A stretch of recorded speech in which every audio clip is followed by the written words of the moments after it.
Eto na mga idols at lumabas na ang ating official update 2025 all new Yamaha Mio Aerox, ang ating version 3. Ayan na mga idol. At finally, masisilayan na natin sa Pilipinas ang model or version standard type. Ibibigay natin sa inyo lahat ng bago dito at syempre ang updated official price natin sa Pilipinas. Ngayon mga idols, kayo po ba ay sobrang excited na para makabili nito? Aba mga idol, sigurado masusubukan nyo ang alagang boyet natin dahil syempre ito po ay magiging available na at pwede na kayong magpa-reserve at magpalista. Kung kayo po ay mahilig sa motorsiklo, isang rider enthusiast, perfect itong ating YouTube channel at Facebook page dahil lagi tayo nag-update ng mga paparating na bagong motorsiklo at mga updated model na ina-upgrade din, plus specs and features at presyo. Kung kayo naman may balak maglabas ng bagong motor at bibili kayo, pwede rin natin kayong i-assist at tulungan. Subukan nyo ang ating alagang boyet, maaasahan at siguradong legit. Mga idols, huwag nyong kalimutang i-subscribe ang ating YouTube channel at i-follow ako sa ating Facebook page. Diyan po kayo mag-message sa ating Facebook page para sa inyong inquiry sa mga motorsiklo. Mga idol, pag-usapan po natin ang 2025 Yamaha Mio Aerox Standard Type. Ayan mga idols, meron pa rin tayong Standard Type sa Pilipinas na ilalabas para sa version 3. Akala natin magkakaroon tayo ng ABS version katulad ng sa NMAX, no? At ito po ang pagpipilian nating mga color.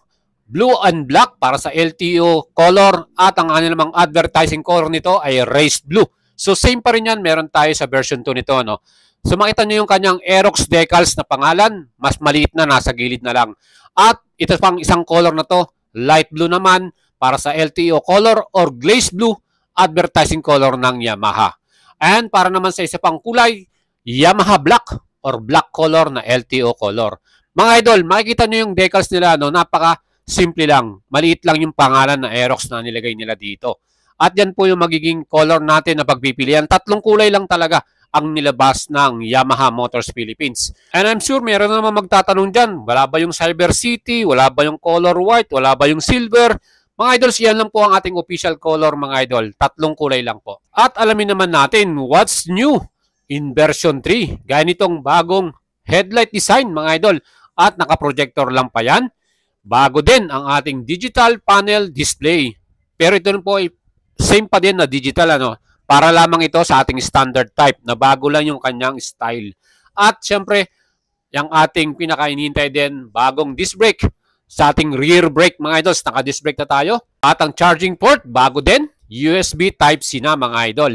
Yung side body panels din ng Aerox version 3 ay binago din nila yan, yung design. And mas sporty na rin ang taillight natin sa Aerox dahil kapareho na rin siya ng R15 mga idols, is very sporty na talaga. Well, pagdating naman sa susian, ito pa rin pong standard type ay naka-ordinary key ignition. Kaya mga idols, hindi pa rin siya nakakiles. Again, meron itong equipped na hazard lights for emergency purpose natin. Ang suspension sa likuran, yan po ay hindi naka-subtank para sa standard type. So, ordinary dual shock absorber yan. At ang in-improve lang nila dito yung front suspension kung saan mas mataba, mas malaki yung diameter ng kanyang front forks mga idol. So tignan naman natin ang Mio Aerox Standard version 2 para ma-picture out natin anong meron.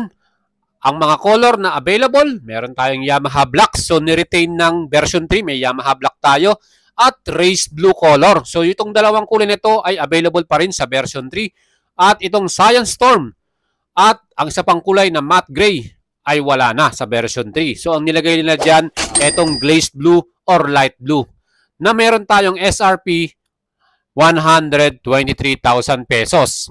Again, ang makina natin, same pa din, 155cc, 4 valves, liquid cool, CVT at belt drive. Meron din tayong same na digital panel. Iniba lang yung design at style para sa version 3. At ang sukat ng mga gulong nito, parehong 14-inch, 110-80 at 140-70. Parehong tubeless yan mga idol. At yung design ng kanyang mags, same pa din yan. Para naman sa stopping power, ang ating version 2 ay naka-disc brake ang front at drum brake sa likuran. At ang pinakamalaking in-improve lang talaga nila dito ay naka-disc brake na ang version 3 mga idol. So hindi na po kayo magtatanong sa atin, naka-disc brake po ba ang likod nitong bagong model? Sana naman nasagot na natin lahat ng katanungan ninyo at mga nasa isip ninyo. Yan po ang ating bagong design na fully digital instrument display. So binago lang na talaga nila yung pinaka-display panel natin, pero digital pa rin para sa ating standard version. At ito nga, naka-disc brake na ang likuran natin. Plus bagong USB Type-C kung saan mas madali na sa ating makapag-charge mga idol.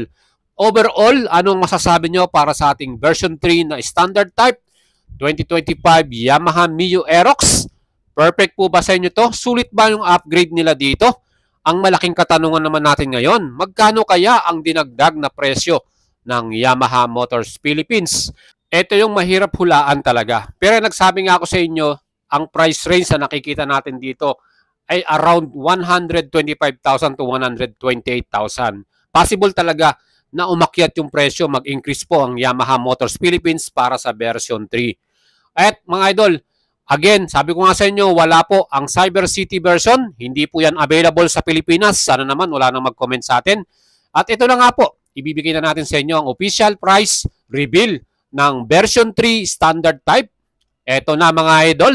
Again, wala tong ABS Naka-disc brake lang ang front and rear. Para sa ating version 2 na 123,000. At ang pinakabagong presyo na ng version 3, standard version, 125,900. Yes, yes, yes. Sakto yung ating price range. At ang in-increase lamang nito ay 2,900 pesos. So kung bibilin mo to ng cash payment, mag-aadang po kayo ng 2,000 pesos para sa 3 years LTO registration na may total na 127,900 pesos. Yan po yung ating ipiprepare na amount para kung bibili kayo ng cash payment mga idol. At ito po ay magiging available na this first week of August. So first batch pa lang yan. No exact time arrival yan. So pwede pong mapabilis or mapaaga pa yan. Kung kayo po ay may balak maglabas ito at bumili, mag-send message lang kayo sa ating Facebook page, Boyet Salavarria. At sigurado naman nagustuhan nyo ang picture natin today. Kaya huwag nyong kalimutang isubscribe ang ating YouTube channel at i-follow ako sa ating Facebook page. Aba mga idol, napakatindi nitong ating official price update at reveal. Plus, syempre pa, ano ba yung mga expected na specs and features para sa version 3. Kung meron man tayong mali dyan or kulang, sana hindi naman kayo magtampo sa atin. Ito lang po, ginagawa natin yung best natin para makapaghatid sa inyo ng bago at updated na motorcycle news. And salamat po sa mga idol natin na laging nakasuporta sa atin at laging nanonood sa ating YouTube channel at Facebook page. Salamat sa inyo mga idol. Shoutout po sa inyong lahat. Alam ko marami kayo dyan. At patuloy po kayo magsuporta sa ating mga vlog.